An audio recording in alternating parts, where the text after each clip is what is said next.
and I hope you'll remain with us for a few minutes longer. I think we've heard some marvelous presentations today. I've been extremely impressed with our panels and with what we've heard. Very stimulating. And you're part of what made it happen, and I think we've done some good work. But this is where you come in, because we want you to participate now by bringing up points that you want to make about what we've heard or maybe what we didn't hear, and what you think we ought to do about what we've heard, and just to weigh in. So I hope that you will do that and make this a constructive part of it. I think Alan Greenspan said something that most of us don't think about a lot, and it's very true. He said that the single greatest guarantor of the long-term strength of our economy is our U.S. Constitution. And I was really glad when he said that. I thought that was marvelous, and he's absolutely right. So it's our job as judges and lawyers and citizens to be sure we make that Constitution work. And I think under that Constitution, the framers of it dealt with the selection of federal judges, and in that regard, they didn't arrange for election. They arranged for appointment with the confirmation of the Senate. When the states became states after the ratification of the Constitution, none of them had election of judges. That wasn't the system in any state. It sort of came along following Andrew Jackson. He was a bit of a populist, as you recall. And when he became president, it was he who encouraged people to, well, we ought to elect our judges. And there were some issues at the time that caused him to think that might be a good idea. And it became a trend. And any number of states then moved to the election of judges, and it has stayed. It's awfully hard to change back from a system that a state is following into something else. In my home state of Arizona, we had partisan popular election of judges, and some of the results were not very good. Anybody with a recognizable name, an old name that had been in public office for a while in the state, if you had that name, you could run and be elected judge. People didn't pay much attention to judges. They still don't. But they'd vote, and if you had a recognizable name, that was good. If you had a Hispanic name or something like that, forget it. We had one man who was repeatedly elected judge because he had a one-man band, and he'd be out on the street corner and play his band, and so people got to know him that way. We had a pretty mixed bag. There were a few good judges, but that's probably somewhat more benign than some of the tales we heard. Yes, it was benign, but I wanted very much for Arizona to change, and when I was in the legislature, I made it a high priority of mine to see if we couldn't change Arizona's system and go to a merit selection system. And Arizona, like some western states, allows propositions to go on the ballot by initiative. If you get enough voter signatures, you can put it on. Now, many countries don't have initiative measures, and you can't put things on the ballot that way.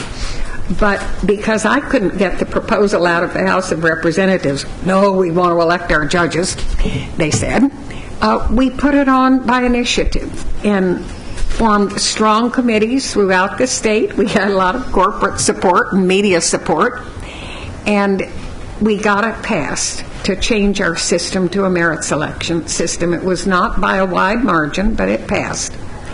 And I tell you that the state today has as good a judicial system as there is in the United States.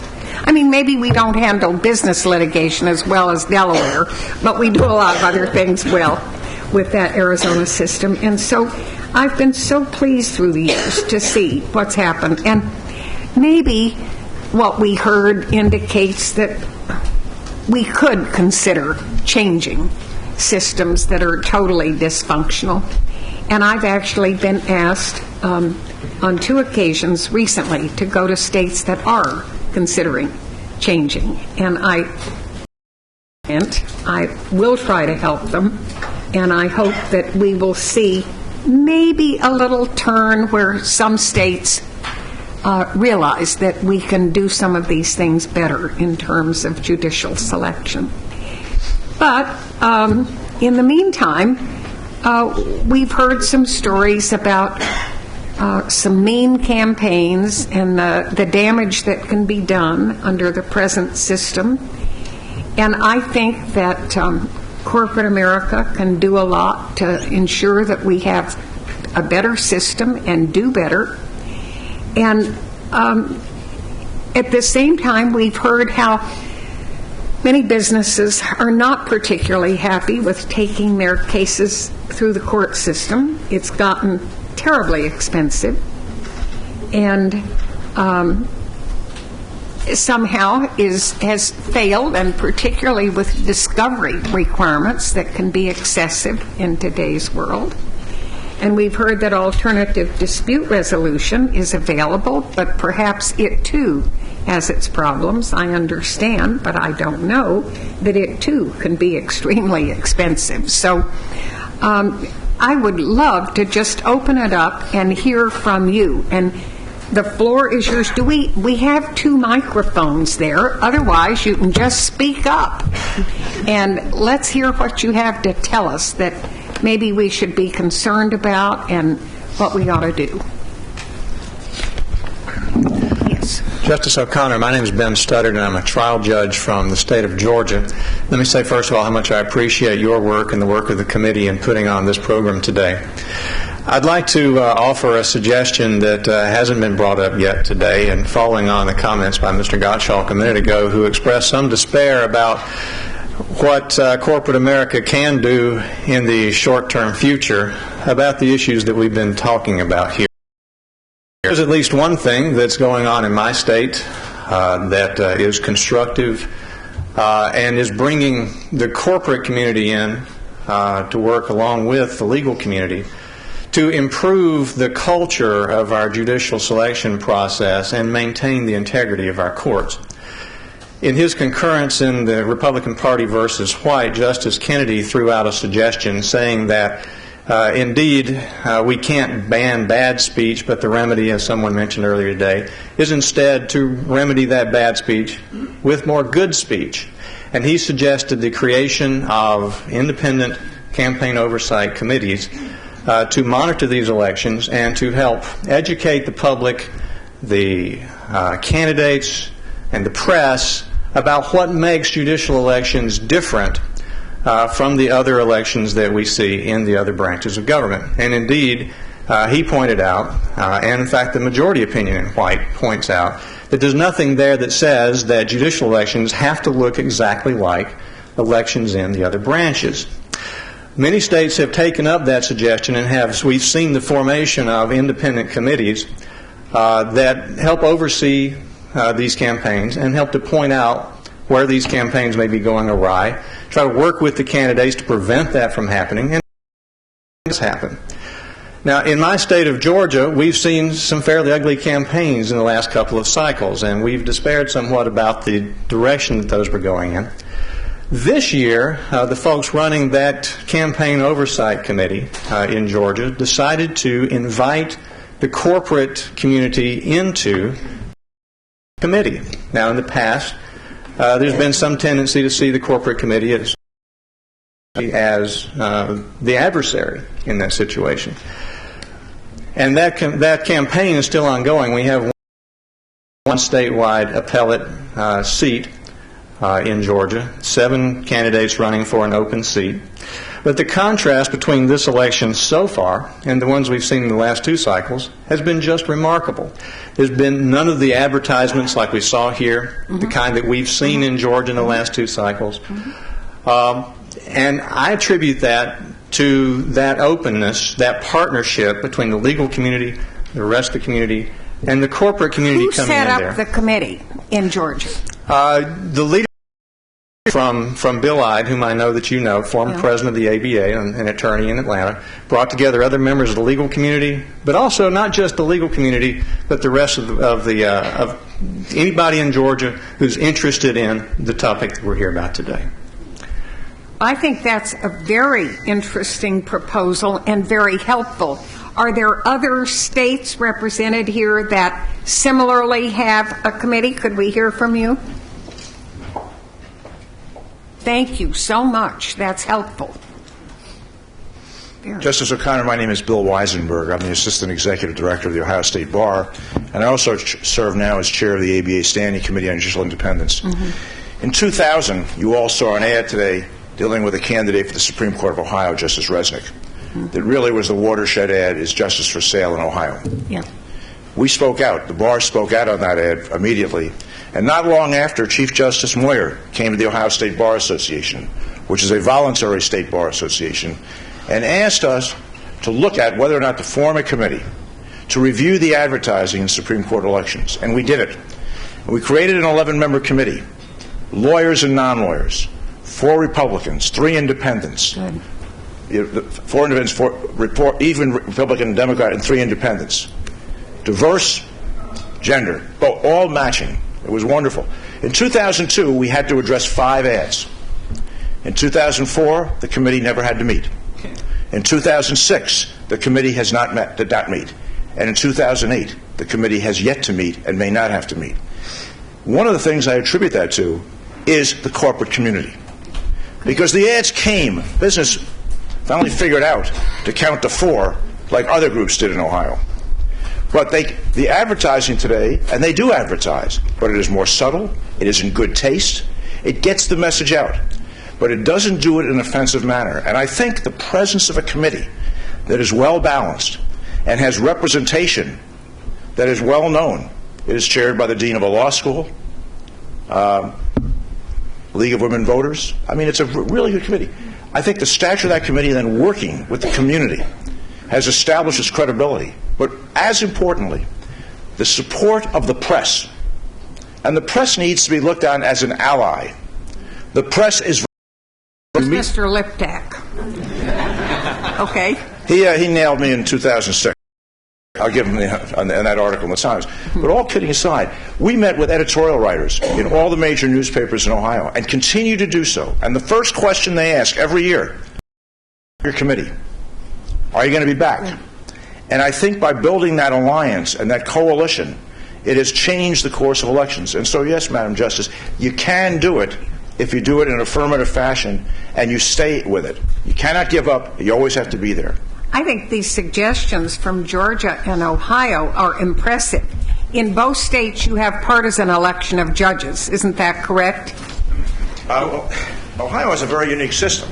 A mixed bag? We have a partisan primary and then a nonpartisan general. And that's very difficult to explain to a high school class. They want to know what happens at the night of the primary, and they go through a conversion. But everybody, I've never seen a candidate, to be very candid with you, who's ever said to the political party, do not put my name on the slate card. Yeah. So the system is convoluted, as we know. Yes. But we elect our judges and have for a long time. Well, what you're describing is the... Okay. Okay, thank you. Nonpartisan, too. What you're describing is the evolution of a new norm of behavior. And it's just very interesting to hear how something like that can evolve when people put their heads together. It's really good that you got together, and they both sound very constructive.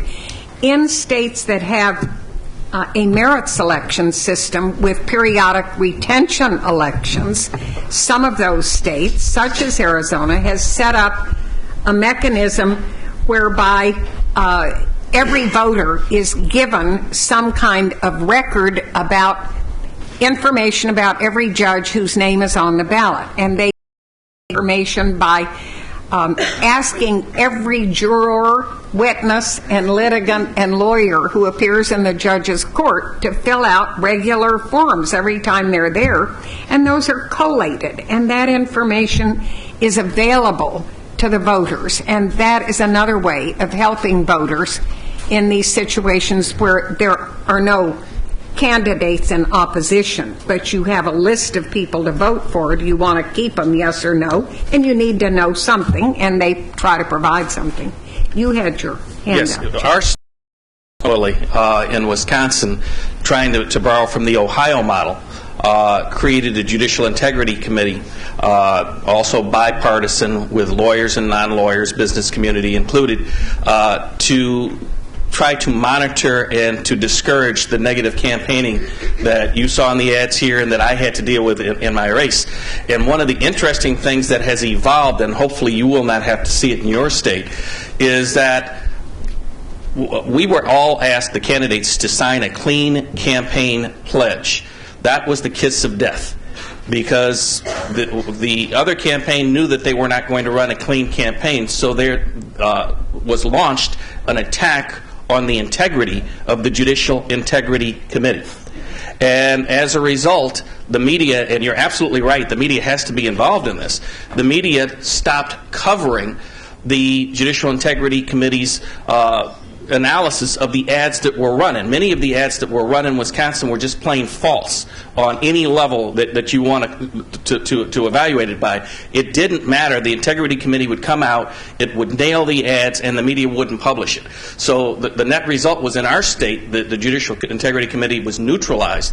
No one heard from the committee, and it had little effect. Now, they're going to try to work on that because our Chief Justice is going to be up for election in April, yes, and we anticipate is going to have to face exact same attacks that I had to go through.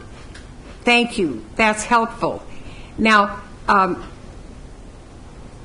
is there a sense in this group that some of these suggestions are helpful and might be looked at in other states that continue to have elections? Together it is. What about strengthening recusal requirements for judges on the bench? Is that something to which any of you would like to make some remark or tell us what you think? We would welcome any of that.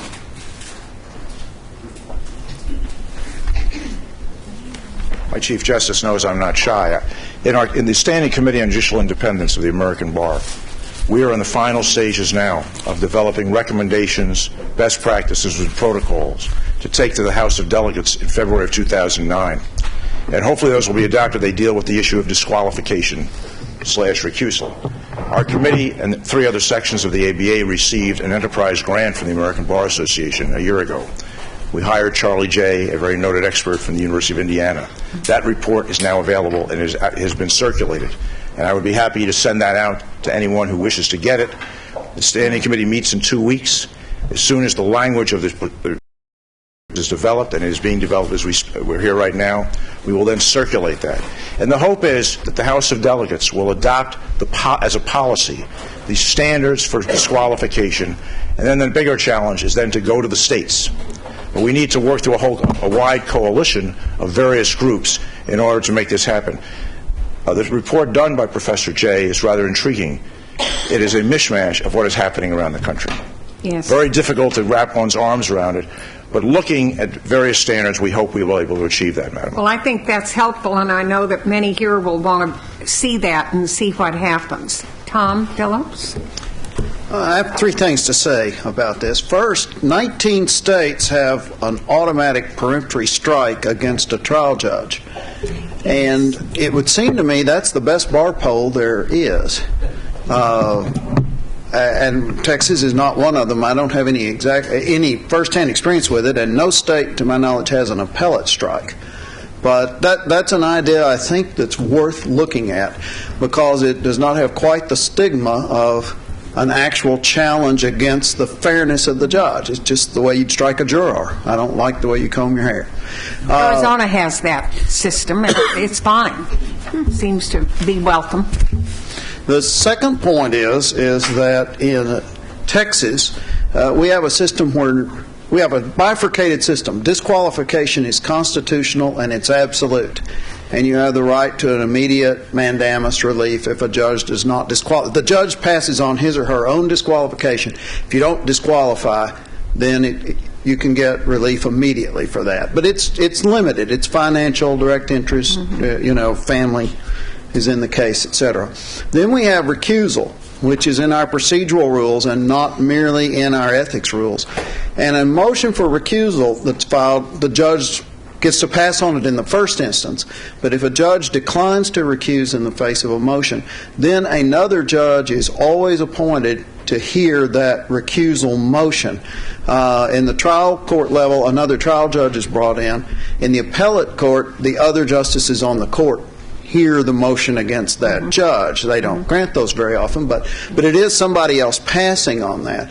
And if the judge is recused and another judge is brought in, that is never appealable. If the judge is not recused, then it can be an appeal, but you cannot get any kind of interlocutory relief on it. And so many places, Texas is the worst in the nation, but we seem to be a little ahead of the curve, to me, on the recusal issues. Our problem's like everybody else. The standards are not... It's very hard to write standards that you always know what they mean. There's a lot of play in the joints there. It is. And thanks for your comments, Tom. Ted. I wanted to say a word or two about recusal because I was mentioning it when I was up on the panel. In some respects, the recusal laws in some places are too strict.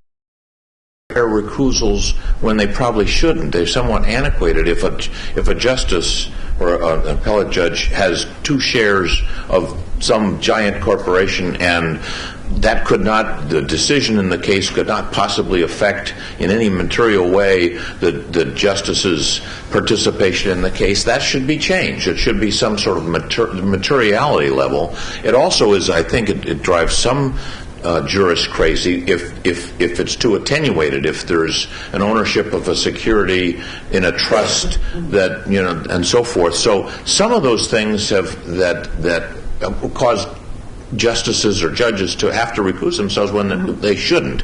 And we shouldn't want judges taking out of the case when it's not necessary. The other thing is, in an appellate court, if there's not a means by which a replacement jurist can be appointed in some system, like in your court, then a recusal means sometimes there's a 4-4 decision. Oh, I know. It's hard at the Supreme Court level. That is not a satisfactory thing. So some attention should be focused on that, particularly in places like states where it can be changed. Now, in the case I was talking about earlier, there was a mechanism to replace the justices that did recuse themselves. Which is helpful. Which I think is very important. Yeah, it is.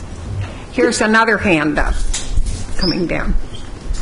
2, I guess. Good. Okay. Yeah, Charita. Yes. I'm Charita Cruvant, and I'm not a lawyer, and I'm a business person, and I'm totally honored to be here. But I was surprised on the presentations. I didn't hear any effort on working on the issue of the legitimacy of the process. Because our election is not as important in my mind of is it legitimate. And I did not hear any of you exploring that process, and I wonder if that might be an issue that you might want to consider. I do. You mean how the courts go about their work? Oh, on the selection or the election of discussions that you have had. My work is in the development countries, and as mentioning about the... Well, I don't think there are many countries in the world, are there, that elect their judges. I don't know of a country that does, other than ours. Yeah. Do no, you? I don't think so. But at the same time, from our perspective, it really is not as important if it's elected or selected. What it would be important for us to be sure that all of you are thinking through, is the process a legitimate process? The election process, is it legitimate? Or the selection. Selection. Yeah, both issues need to be understood from a citizen's point of view.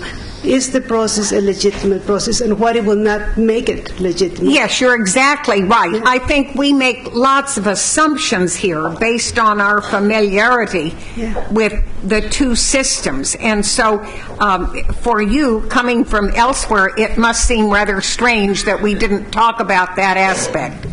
But we've been faced recently, as you've heard, with some very unpleasant, difficult election campaigns that focus what we can do about that. So there question about how the system works otherwise. But if we are so concerned about public confidence and erosion of confidence, Yes. it might be worthwhile in your deliberations to go back a few steps and to be sure that the legitimate process is understood by all of us. You're exactly right. Thank you. Thank you.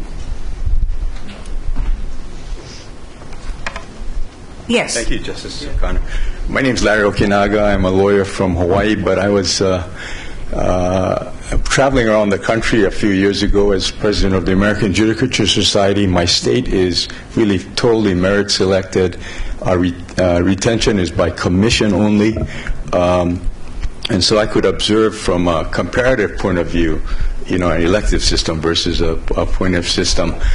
The suggestions that were given today deal a lot with voluntary efforts to get people together, educate people, and a focus on trying to work things out together. Perhaps we might want to a degree of accountability to this system. And the way that, of course, I know judges do not like, judges, accountability is the flip side of judicial independence as they view it. Accountability is not an easy thing to address at a time when judicial independence is so important to our system. But I think to make sure that our judges and their candidates for election do concern themselves about the judicial system, its independence. I think that perhaps the role of judicial conduct commissions could have a greater role. One thing a judge is concerned about, whether it's in the federal system, or the state system, is the conduct commissions, because they have real authority to enforce conduct that is contrary to the code of conduct with respect to their states. Every single state has a judicial conduct organization, and every state's conduct organization has the power of enforcement or recommendation of enforcement to the Supreme Court, to their Supreme Courts. Could I ask a question? Do they have authority over judicial candidates who are not yet judges? When they become judges, they do have authority over lawyers. It's running. Some authority over lawyers if it's a bar group. Yeah, if it's, and also in the conduct, Yes. in their own code of professional conduct, they have rules that affect their behavior. For example, they couldn't really misrepresent certain things. But in any event, my thinking is not to go so far as to say that everything should be subject to the Code of Judicial Conduct. But perhaps the Conduct Commission itself could suggest guidelines or could suggest ways of helping these judges running for retention, or applicants. In our state, it's applicants because totally merit-selected applicants, or those candidates for election in election states. If the Conduct Commission provides these guidelines, perhaps it may have a greater degree of credibility. What judges will do going into an election or going into a retention election when they're still in office. That's something that I think that I don't like the idea myself personally, because it impinges on judicial independence. But I think that if Justice O'Connor, because the 3 sessions that we've been here, this subject of these campaign contributions keep coming up, and I don't see too much of a movement toward merit selection in any significant way. Perhaps we might look at a little bit stronger measures to promote a drift, at least toward the kinds of judiciary that we all seem to want here by coming here. And maybe by looking at conduct commissions who have, that force of authority, force of enforcement, get them to be more proactive in the process so that the judges running for retention, judges running for election, applicants, people running for office will know what their conduct commissions, once they become judges, will be expecting of them, or will be providing these best practices of what what judges should be, so that the integrity of the judicial system is in place. Thank you. I think that's another important thing that you've brought up, and there had been no discussion about the judicial conduct commissions and their role. Now, what about specialized business courts? Did you have reactions to that discussion from Delaware? Is any other state thinking along those lines that you know of? Well, there are two people up. Okay, go ahead. My name is Bob Cordy, and I'm from Massachusetts. We set up a business litigation section or session of our main trial court about 6 years ago, really at the request of the business community, and put a judge in that session who was a very experienced corporate business lawyer before he became a judge. It was wildly successable. You still have it? Oh, yes. All and right. It's expanded. It's now 3 sessions and 3 judges. And what it does is it puts sophisticated people who understand the kinds of issues that come up in commercial disputes in a position to make prompt decisions, even if they're not, at the end of the day, upheld on appeal, and most of them are, but not all of them. It gives parties a very, very fast ruling at a sophisticated level, and people want that at the end of the day. So it's worked much like we heard in Delaware. It's wildly popular. It just works for everybody. And do the litigants have a choice of going to that session versus the general session of the trial court? They do. So they aren't automatically forced into that session. No. Good. All right. Now you're back with us on this topic. Does sorry. Hawaii have I didn't see anybody else talk about business courts. So we've been very active in Hawaii. We had the local chapter of the American Judiciary Society recommended business courts for Hawaii too. And what the Hawaii Supreme Court did was to create basically alternative dispute resolution system for business matters coming up. So that's another alternative that you might want to consider. Thank you. Now, Dean, did you have something you wanted to raise with this group? No, I'm just taking notes. What? I'm just taking notes. Oh, well, you ought to raise some questions. No? Linda Greenhouse? Well, just as a comment, what I didn't hear was any pledge to stand down from the arms race, and I heard phrases like, you have to fight fire with fire, they started it, we have to keep it going. So there's a sense in which it struck me that the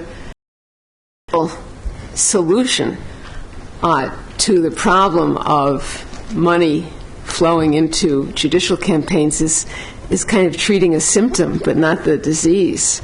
And in a sense, the proposal to have the commissions vet or critique some of the terrible ads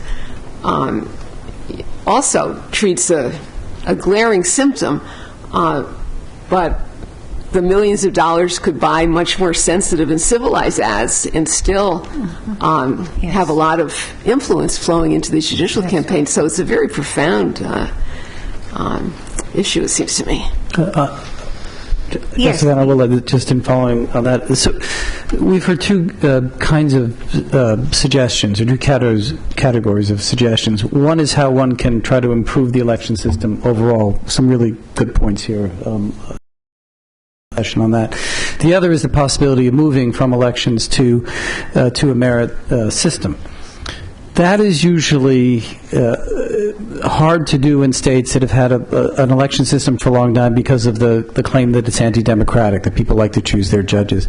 I think we may have enough evidence now on the Democratic side with the role of outside groups coming into states with lots of money that one could make a Democratic argument on behalf of merit selection. That is, if one can say in one state, if there's evidence that it's not we the people of the state choosing anymore, it's all this outside money coming in that's influencing us how we choose, then suddenly the defense of the election as democratic seems much weaker to me. And so one can justify the merit system as a way for the state to be claiming back its authority to choose its judges. It turns the democratic argument on its head.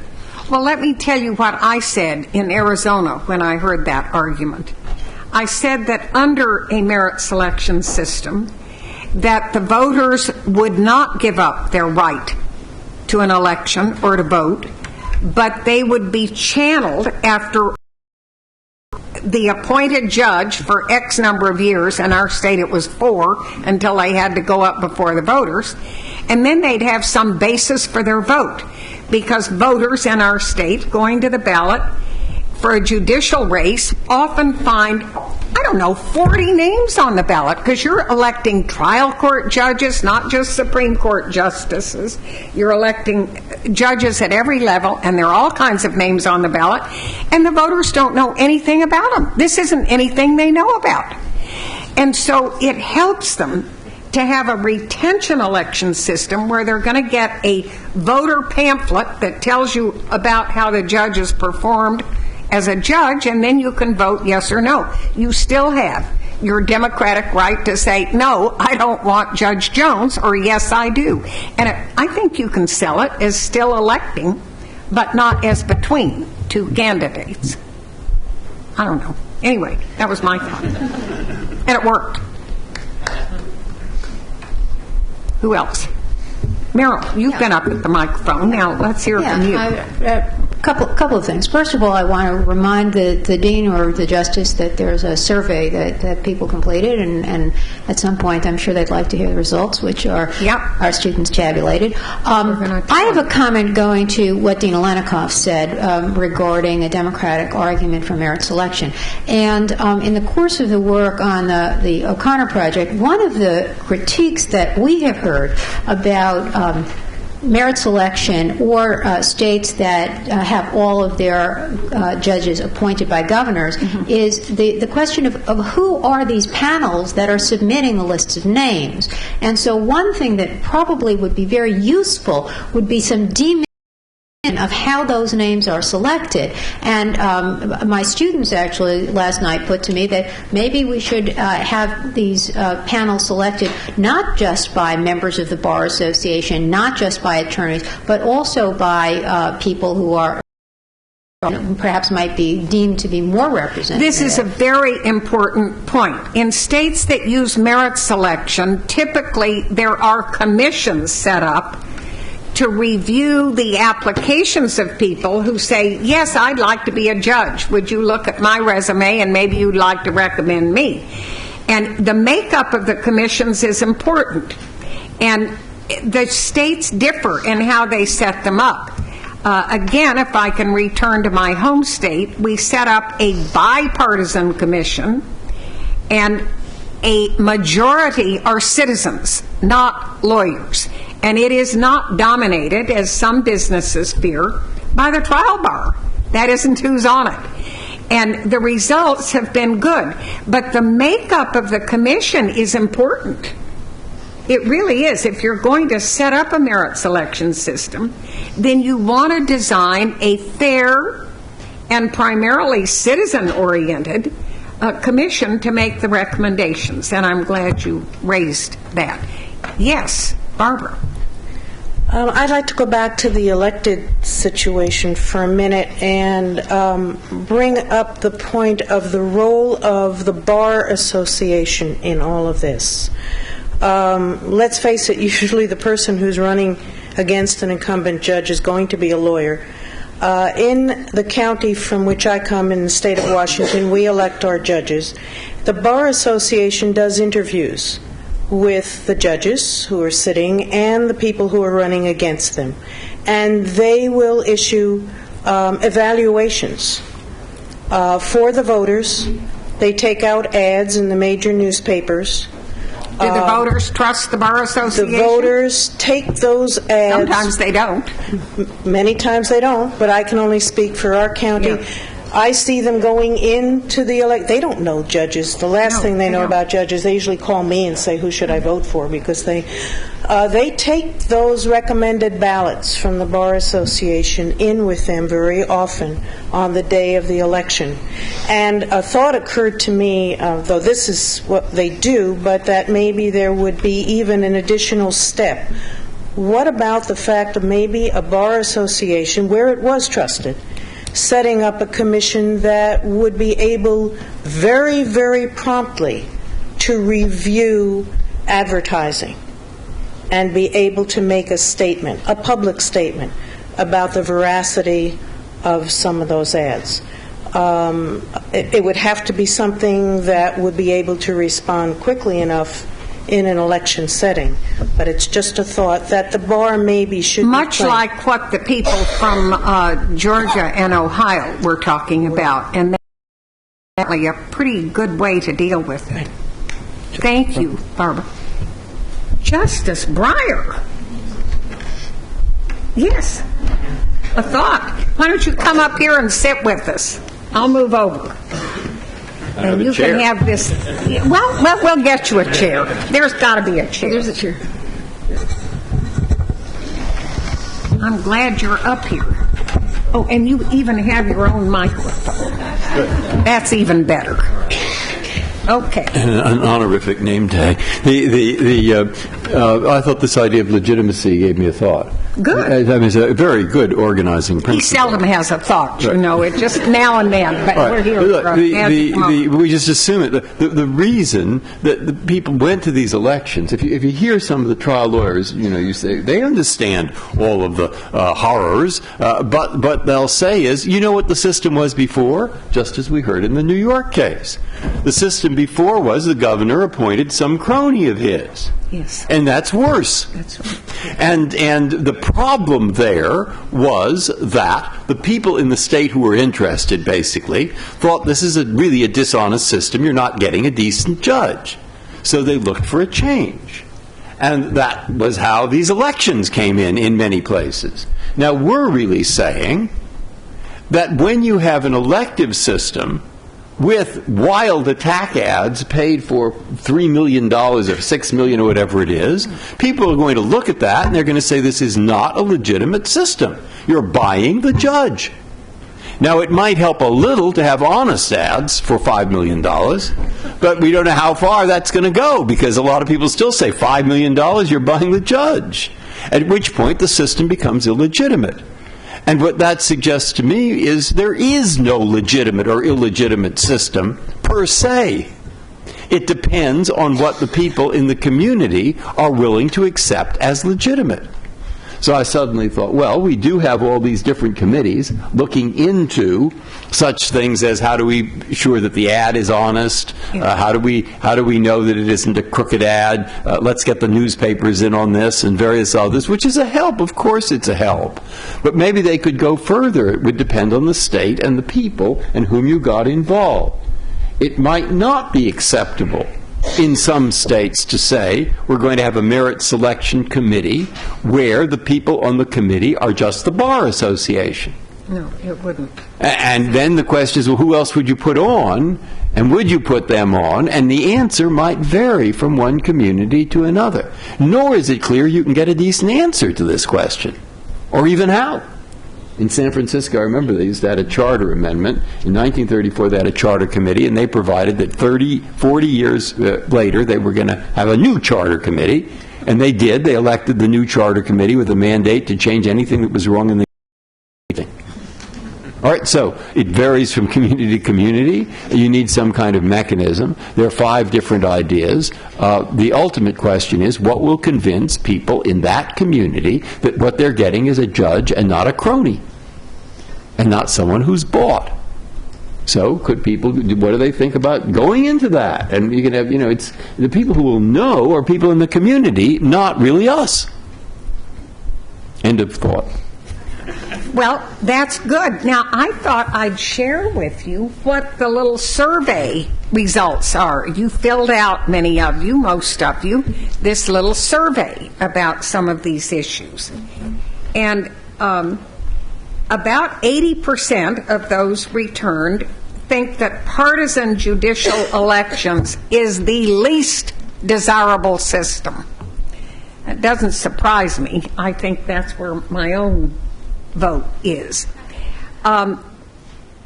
Creation of specialty courts to address business issues.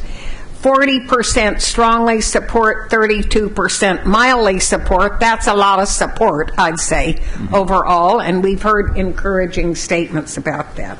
Strengthen recusal requirements for judges getting campaign contributions. 71% strongly support, 16% mildly support. So that's something probably we can carry back with some validity. Now, substitute nonpartisan for partisan elections. 40% strongly support, 25% mildly support. I don't think personally that makes a huge difference, but I tend also to favor nonpartisan. It just sounds better, but I don't know if in effect it really works. Enforce strict spending limits for judicial campaigns. Strongly support, 25% support. Lengthen judicial terms to reduce the frequency of elections. 55 strongly support, 32 mildly support. So that's something that might be constructive. Do you think the salary of the judges in your state should be increased? 93.5% said yes. Do you think the salary of federal trial judges should be increased? 98.3%, must have been the same group, says yes. And we'll find the others. Now, have you personally donated money to a judicial campaign in the past 4 years? 70% said no. Now, this has been, I think, really a marvelous program. I don't know what you think, but I learned a lot, and I hope you felt you did. Now, what are we going to do with this? Are we at the end of the day?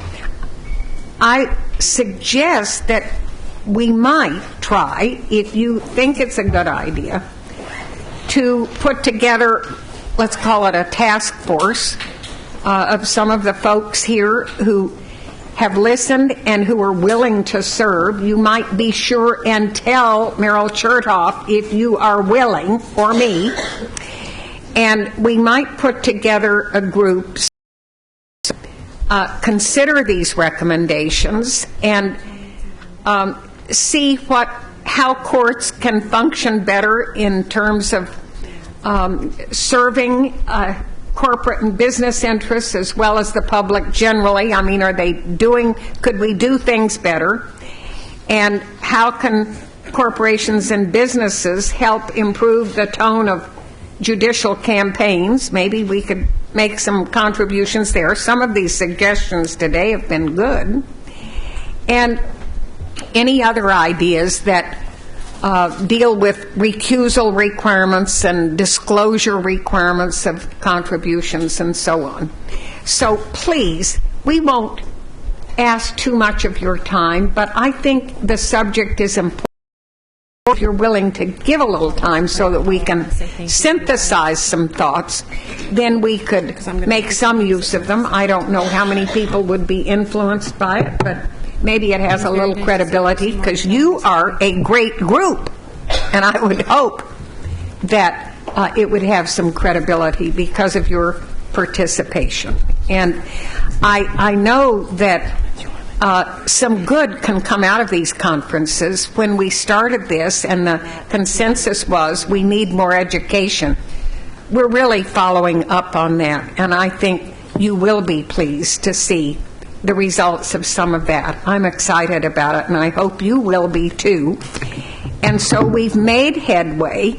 We think our online interactive program, at least we can show you demonstrations as of December.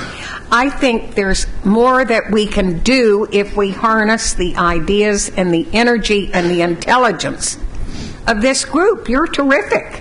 I mean, we really managed to pull together people who have very good ideas and are very well motivated, and so we'd love to involve you in seeing if we can pull together some proposals that maybe, given time, we can pass around the country and see a little progress. I hope so.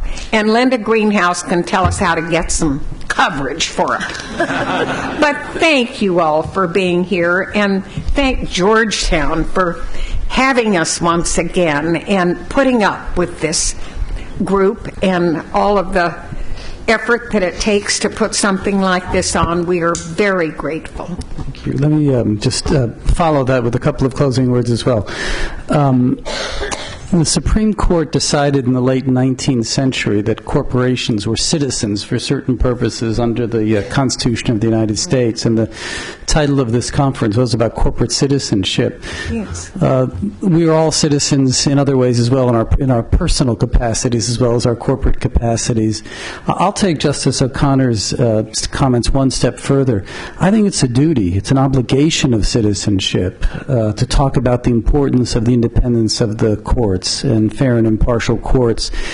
The people in this room are opinion shapers, and while we have asked to, and opinion leaders, and while we've asked you if you're interested in being on a task force, and we hope many of you will be, you also have other to your communities. When you write letters to the editor, when you're involved in bar committees, when you, as members of the press, as members of corporations, what kind of citizenship you will play in your communities. And we hope that what we do here is not simply draw together a smaller group to publish a set of recommendations, but that we energize all of you to go back to your institutions and your communities to talk about the importance of these issues. We can see what's coming. We know what's coming. We know the arms race we're seeing. We know this is not going to go away. We know the dollars will accumulate more and more in these kinds of elections. We know we'll see more ads.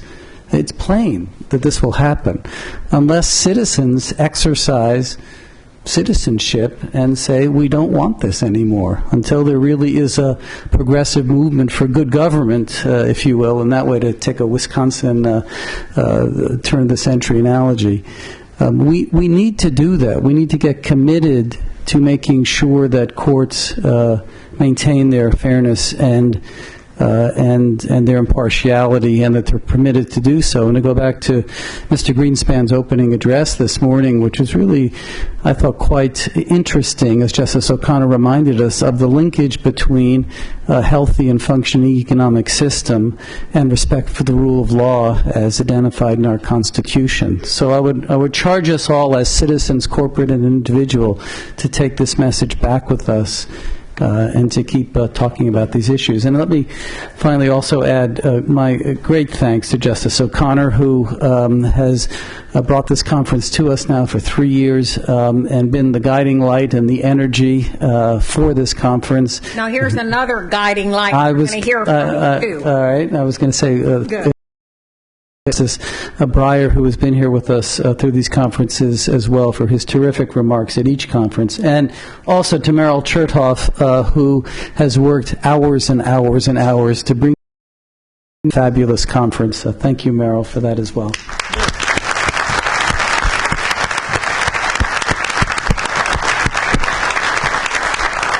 And Justice Breyer. No, I just thank you. I mean, I think this is as interesting a day on this subject, which, remember, Vandenberg said judicial reform is not a task for the short-winded. And that's true.